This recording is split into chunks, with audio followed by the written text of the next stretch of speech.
we were just discussing whether we needed to do another Substack or we could have just kept going on that one. I think we should have just kept going myself. So we're just basically just doing a quick debrief.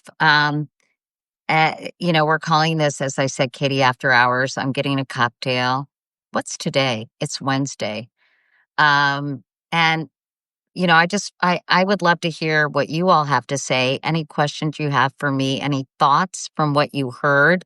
I thought Governor Hochul was interesting. I think she's being very careful about her endorsement of Zohran Mamdani, who is controversial in some circles. His messages on affordability, I think, and the fact that he's a democratic socialist has worried some well-heeled New Yorkers. There is fear that the business community will flee. But so I think she's really hedging her bets and trying to be careful about making sure she doesn't alienate a lot of New Yorkers. But I wanted to talk to you all about this Smithsonian story, which I think is such bullshit, that the Trump administration is now going to be the arbiter of American history. I mean, who better than really to be the arbiter of American history than Donald Trump and all of his buddies in the Oval Office and the White House? I mean, as you know, the White House is conducting a review of the Smithsonian Museum's exhibitions, materials, and operations as we head to the 250th anniversary of our country to make sure it aligns with his interpretation of American history. Honestly, I think it's disgusting. I think the fact that he is trying to both erase and whitewash some of the less stellar chapters of this country's history is so dumb and so misguided. I think we had gotten to the point where we were understanding things like systemic racism that has affected African Americans in this country for decades. Oh, thank you. I have a cocktail. What is this? It's bourbon, the one. How's it cold? It's bourbon, and it's in my U.S. Open glass. So, and I'm just really disgusted. I mean, this is not a new phenomenon. They are doing all kinds of things to cancel history, if you will, and to manipulate history and to do things that um, are basically, honestly, just giving a dishonest account of what has happened in this country. A lot of positive things have happened, a lot of negative things have happened. And I called Doug Brinkley to see what he had to say. And he said, a lot of historians have spent their lives trying to understand true U.S. history. Here's Donald Trump, the man who invented the fake history of Barack Obama's birth certificate, trying to tell true professionals how to do their jobs and to streamline it in order to make Donald Trump look better. He says it's disgusting. A White House should take a hands-on approach if they'd like to make suggestions and in a positive sounding way. We'll hear some things we'd like to see. Gosh, this transcript is really hard to read and understand. He said basically there's nothing wrong with the White House making suggestions, but the things they're doing, like firing the head of the Library of Congress, dumping the head of the Kennedy Center, they're taking these wonderful American patriotic historians and impresarios, I guess, and treating them like they're nobodies. And suddenly a White House staff of 20-year-olds know more about American history than someone like Lonnie Bunch, he's the head of the Smithsonian, by the way, who spent his entire career masterfully fundraising and displaying exhibits and holding grand openings and making it a shrine for public education. So I'd love to hear how you all feel about this. I did a documentary series for National Geographic in 2018, and one of the episodes was called Rewriting History, and it was RIGHTING. And it was really all about Confederate statues and iconography. And what I tried to explain was the truth behind Confederate statues. And the messages that Confederate statues basically telegraph to communities when they're put on big pedestals in the middle of town squares. And basically, what I learned is these statues were erected not immediately after the Civil War, but during the Jim Crow era as a basic, fuck you to the North by Southerners. Excuse my French, but this is true. And and it was, it coincided with the KKK and all kinds of things that were happening in this country to set back some of the things that had been put in place during Reconstruction.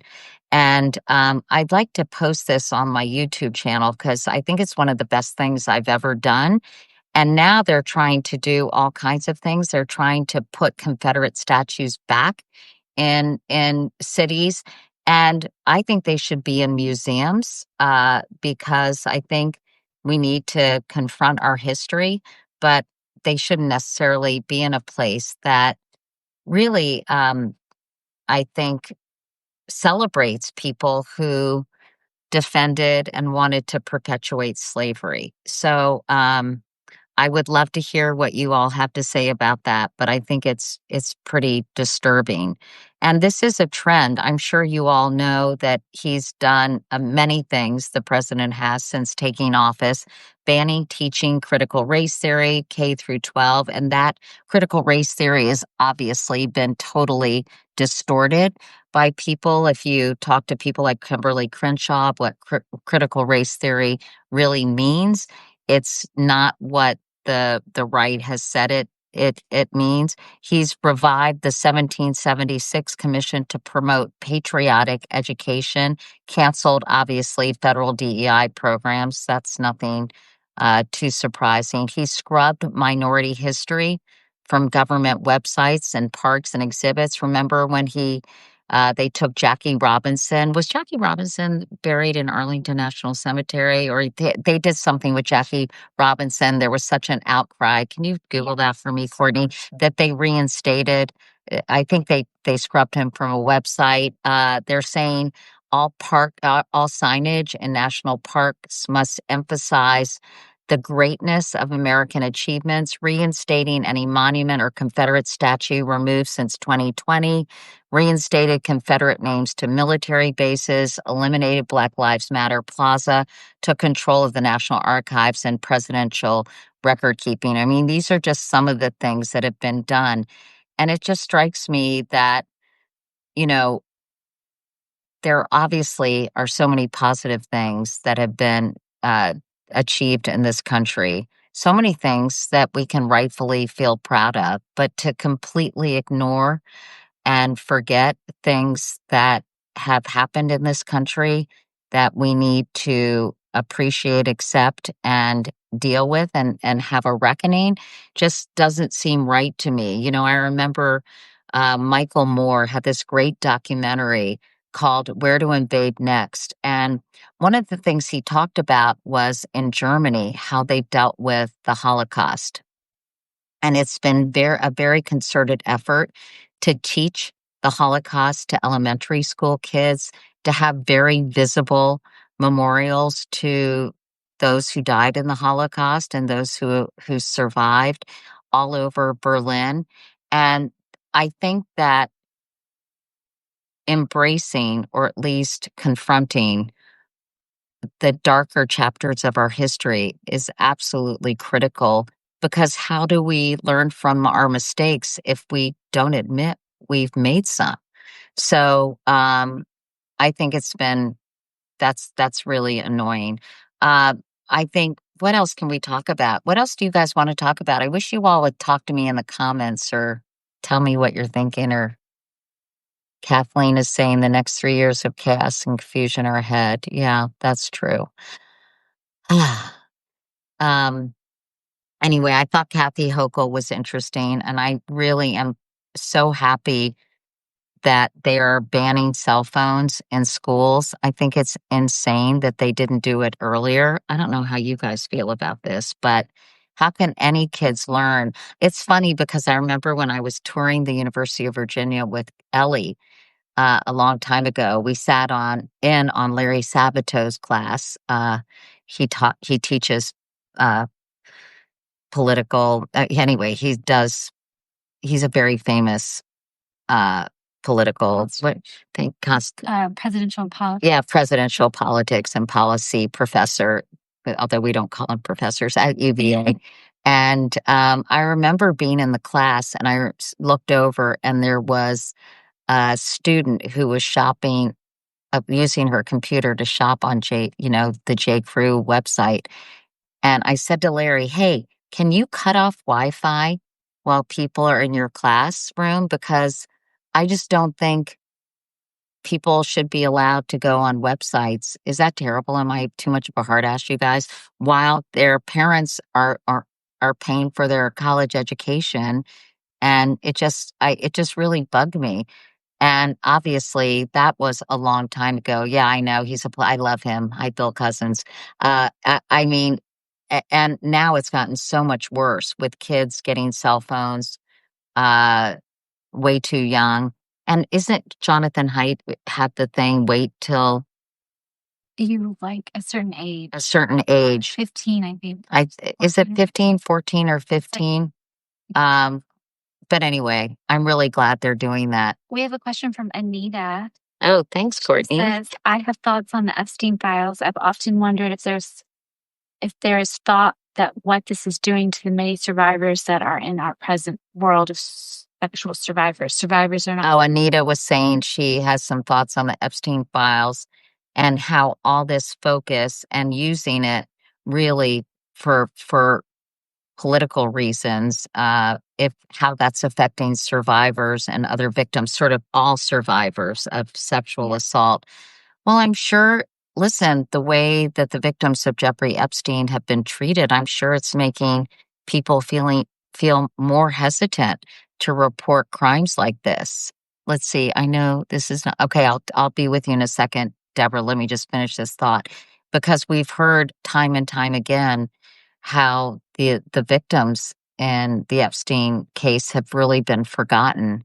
And I actually wanted to revisit the statistic that only 1 in 5 victims of sexual assault report the crime to the authorities because of the way they are treated or not believed. And so, I think unfortunately, like so many other things that are happening in our country right now, we're going backwards instead of forwards. And I think yeah, Patty said talk to more of the survivors. I'm trying, Patty. I've been trying to talk to the family of, I'm sorry, you guys. Now I've got so much going. Huh? Yeah, Virginia Giuffre, who tragically took her own life. And I've been talking to people who knew her.